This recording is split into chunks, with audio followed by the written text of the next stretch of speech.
ये है बम महाराज नोटिया, अटल जनशक्ति पार्टी के राष्ट्रीय प्रभारी। इन्होंने आप पार्टी का मुखिया को गिरगिट बताया और साथ साथ कहा कि राहुल गांधी के बाद अरविंद केजरीवाल दूसरे पप्पू हैं। साथ साथ ये भी बताया कि अगर कानून वापस होता है तो भारत सरकार का यह दुर्भाग्य होगा। दिल्ली सीएम की नीति और नीयत ठीक नहीं है। दिल्ली के एमसीडी चुनाव में अटल जनशक्ति पार्टी उभर कर आएगी। सुनते हैं बम महाराज नोटिया को और क्या कहा। सर, क्या लग रहा है जिस तरह से आज किसानों ने अगर किसानों को ये कानून पसंद नहीं तो अपनी किसान मांगों को दूसरा लेकर कानून बताएं। एक दिन का अनशन किया उन्होंने और साथ साथ दिल्ली सरकार के आम आदमी पार्टी ने भी किया है, इसमें क्या कहना आपका? देखिए, दिल्ली सरकार का जो अरविंद केजरीवाल आम आदमी पार्टी का मुखिया है और वो जो उपवास कर रहा है, इसका तो पूरा भारत अब जान चुका है इनकी गिरगिटिया रंग अरूप सारा चीज़। तो इससे तो लोगों को कोई फर्क नहीं पड़ता है। मतलब अरविंद केजरीवाल को अगर मेरे मतलब में सही अर्थ में उसका सही नाम देना चाहिए तो वो सेकेंड राहुल गांधी उर्फ पप्पू है। एक तो राहुल गांधी उर्फ पप्पू है ही, लोग पप्पू नाम से उसको जानता है। आने वाले कल में अरविंद केजरीवाल उर्फ सेकेंड पप्पू के नाम से जाना जाएगा, जैसा इसका चाल ढाल तरी घटी है उस हिसाब से। सर, क्या लग रहा है किसानों के लिए, क्या लग रहा है सरकार झुकेगी किसान बिल को लेकर? देखिए, अगर किसान के इस नाजायज मांग को लेकर, गैर किसानों के इस नाजायज मांगों को लेकर एक छोटी सी क्षेत्र के किसानों के नाजायज मांगों को लेकर सरकार पूरे भारत के किसानों के समर्थन को इग्नोर करके और उसको अगर तरजीह देती है तो ये भारत का और सरकार का बहुत बड़ा दुर्भाग्य होगा। सर, क्या लग रहा है कानून वापस होगा क्या? कानून वापस कैसे होगा भाई? मेन चीज ये है, कानून बनाने के लिए ही तो देश की जनता ने 130 करोड़ देश की जनता ने भारतीय जनता पार्टी को प्रचंड बहुमत दिया था। तो सर, ये थोड़ी था कहा था कि किसानों के हित से खेलेंगे। किसानों के हित से कहाँ खेला है, बता तो दो। किसानों ने कहा, मांग की कि ये हमारे हित का बिल है ही नहीं। ऐसा है, ये जो कह रहे हैं ना, उनको खुद पता नहीं है। उनको तो हम कहें बार बार, भाई आपके लगता है जी ये कानून गलत है, आप विकल्प दे दो, लेकिन आप दे क्यों रहे हो विकल्प? आपके पास कोई विकल्प है ही नहीं, आप झूठ पर झूठ बोल रहे हो। ये गैर किसानों का आंदोलन है, न भारत के किसानों का आंदोलन है। न भारत के किसान इस बिल से दुखी हैं। भारत के आम किसान, संपूर्ण भारत के किसान इस बिल से खुश है, वो दुखी नहीं है।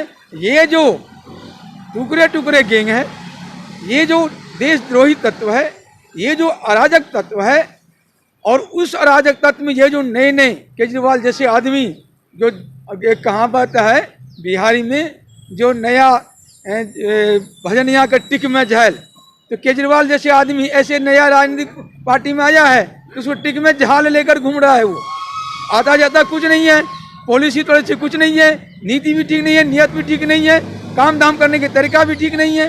तो इनका जो है लोगों को गुमराह करना, बरगराना, लोगों को बरगराने के अलावा इनके पास कोई काम नहीं है। इन्होंने शीला के खिलाफ 700 पृष्ठ का पन्ना दिखाता था लोगों को, लेकिन जब ये मुख्यमंत्री बना तो शीला के खिलाफ आज तो मुकदमा दर्ज नहीं हुआ। मतलब इस ऐसे गिरगिट आदमी से तो दुनिया को, देश को बचाए।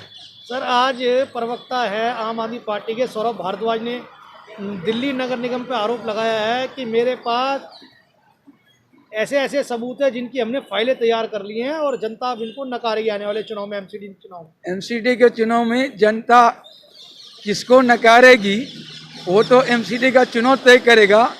लेकिन ये मैं अटल जनशक्ति पार्टी की ओर से क्लियर चैलेंज दे रहा हूँ सौरभ भारद्वाज को भी, अरविंद केजरीवाल को भी, जो जिस प्रकार भारतीय जनता पार्टी ने हाल ही में तुम्हें दिल्ली की सत्ता दे दिया, एमसीडी की सत्ता अटल जनशक्ति पार्टी की ओर से हम किसी को नहीं देने जा रहे हैं। और किसी की एमसीडी में शासन नहीं बनेगी, उसमें शासन में अटल जनशक्ति पार्टी आएगा, क्योंकि अटल जनशक्ति पार्टी का नीति नियत सब कुछ जनता के हित में और एक नई क्रांतिकारी सोच को साथ लेकर है। और सर, जो अभी बातचीत चल रही है जल मंत्रालय के अंदर बातचीत चल रही है कृषि को लेकर, जल की तो उस पर क्या कहना आपका? सबसे पहले तो सरकार जो बातचीत कर रही है इस गैर किसानों से, किसान के नाम पर, ये सबसे बड़ी सरकार की कमी है और ये सरकार की विफलता है। हम पहले भी कह चुके हैं कि सरकार को किसी भी सूरत में इन गैर किसानों से और गलत तरीके से ये किसान, अगर किसान भी हैं और गलत तरीके से ये आ गए हैं, इनसे बात नहीं करनी थी। अगर सही में बात करनी है किसान सरकार को, तो भारत के किसानों की रायशुमारी ले ले, संपूर्ण भारत के किसानों की रायशुमारी ले ले। ये इनसे जो बात कर रही है उससे अच्छा है ये 2 दिन में काम छुटिया जाएगा। पूरा पेपर में, मीडिया में, हर जगह वोटिंग करा लें। जो किसान बिल पर आम भारत की जनता की, किसानों की क्या राय है और इन लोगों की क्या राय है, उस राय में जो जिसका वोट बहुत ज़्यादा होगा उस हिसाब से सरकार कर ले। सरकार जो इनसे बातचीत कर रहा है उससे बेहतर है सरकार इधर यू टर्न करे। सरकार कहते मैं रायशुमारी कराता हूँ भारत की जनता की, भारत के किसानों की, वो क्या कह रहे हैं, और तब ये पता चल जाएगा कौन सही है कौन गलत है। मैं तो साफ साफ कहता हूँ सरकार को, सरकार जिस दिन इनसे बातचीत का प्रस्ताव रखा था उसी दिन सरकार नतमस्तक हो गया था, क्योंकि सरकार को पता था कि ये गलत हैं, ये गैर किसान हैं, किसान नहीं हैं, ये खालिस्तानी हैं, पाकिस्तानी हैं, ये सारे देश के टुकड़े टुकड़े गैंग के लोग हैं, बामी हैं, कामी हैं, और देश को, दिल्ली को जलाने के लिए ये लोग इकट्ठा हुए हैं। ये सरकार के मानस पलट में है, लेकिन बावजूद सरकार कानून से बात कर रही है, ये सरकार की विफलता है। मैं आज भी कह रहा हूँ सरकार को, इनसे कोई बात नहीं करे, इनको बाय फोर्सली या बाय कोर्ट के द्वारा जैसे भी वैसे सीधे इसको वहाँ से बाइकआउट करावे, लोगों का सड़क खाली करावे, लोगों का आवाजाही चालू करावे, लोगों का इंडस्ट्रियल सेक्टर में किसानों का जो काम धंधा रुका पड़ा है सबको चालू करावे।